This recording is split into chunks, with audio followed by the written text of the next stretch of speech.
Assalamualaikum warahmatullahi wabarakatuh.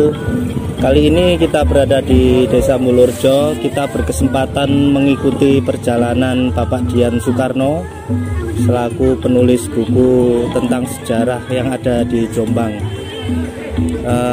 Di kesempatan ini saya mencoba tanya bagaimana cara beliau mencari data dalam menelisik sejarah desa yang dituju. Pripun Pak kabarnya? Ya, saya Mas. Bagaimana Pak untuk penelusuran tentang sejarah yang ada di Jombang ini? Awal mula yang harus dipersiapkan niku nopo nggih? Ya gini Mas, Jombang yang menarik adalah Jombang itu historical landscape. Jadi setiap bentang tanahnya mengandung sejarah. Sehingga kadang-kadang dalam satu desa kita bisa menemukan 3 bahkan 4 lapis sejarah yang pernah terjadi di situ. Biasanya saya acuan data primernya adalah kita harus mengetahui punden desanya dulu. Punden desa, nama desa bersangkutan atau nama tempat, nama titik yang kita tuju, kemudian pundennya apa dan latar belakang ceritanya bagaimana. Itu dulu. Kalau ini masih belum kita temukan, maka kita kembangkan dengan merujuk pada misalkan tentang temuan benda cagar budayanya berupa data arkeologinya, data artefaktualnya, temuan-temuan benda yang dulu digunakan pada kehidupan masa kuno misalkan. Kemudian kita merujuk juga pada data etnoarkeologi, artinya ada nggak upacara adat di desa itu yang masih dipelihara. Kemudian yang berikutnya keempat adalah etnografi, cerita rakyat yang berkembang, misalkan Kebukicak Karangkejambon misalnya seperti itu yang cukup fenomenal, atau perjalanannya Pusindo dan Merulan dan sebagainya. Nah, kemudian kita coba pendekatan dengan topografi. Kita merujuk pada ahli kartografi ya, peta-peta kuno seperti itu.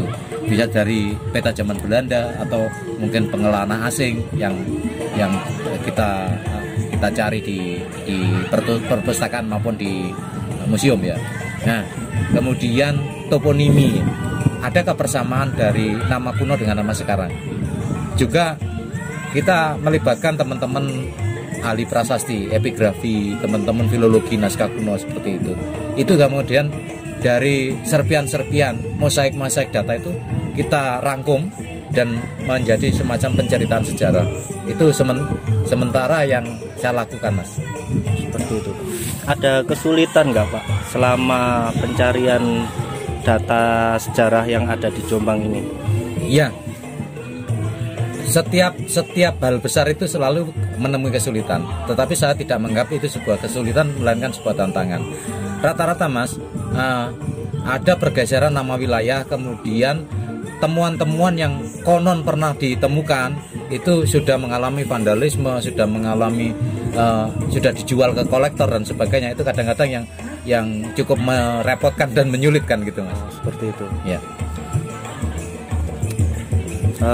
Sepenting apa Pak menurut Bapak untuk mencari sejarah ini yang ada di Jombang ini? Ya. Sebenarnya kita berbicara sejarah itu juga tidak lepas dari peradaban. Sesuai keyakinan saya Muslim, maka di Quran itu ada 15 surat yang bercerita tentang sejarah. Dan saya pernah membaca entah hadis atau makalah bahwa Jujunda baginda Rasul Hasan Hussein itu mengatakan bahwa setiap diceritakan datuknya atau kakeknya tentang sejarah, maka seolah-olah dibacakan sebuah ayat atau surat gitu. Itu entah makalah entah hadis saya lupa. Kemudian tentang bagaimana sejarah itu penting. Bapak bangsa, pendiri bangsa Indonesia Bung Karno mengatakan bahwa jas merah, jangan sekali-kali meninggalkan sejarah, karena dari sejarah lah ibaratnya pemain sepak bola yang mau menendang pisang ya, apa benar nekik gitu, harus mundur dulu kemudian melaju. Seperti halnya sopir-sopir itu kalau mengendarai kendaraan harus lihat spion dulu baru melaju. Maka kita belajar dari sejarah untuk membangun peradaban ke depan itu, Mas. Berapa data desa Pak yang sudah dikumpulkan sampai saat ini? Ya, sementara ini saya sudah menuliskan 400 titik, Mas. Insya Allah Bulurejo dan sekitarnya ini masuk ke 500 titik. Semoga dilancarkan, amin. Amin, amin. Targetnya sampai berapa Pak? Jombang itu kekuatannya 306 desa kelurahan, 1258 dusun, dan itu bisa berubah namanya 3-4 kali. Sehingga bisa dibayangkan, Mas, bisa 1.500 sampai 2.000-an titik. Reading saya Pak. Ya.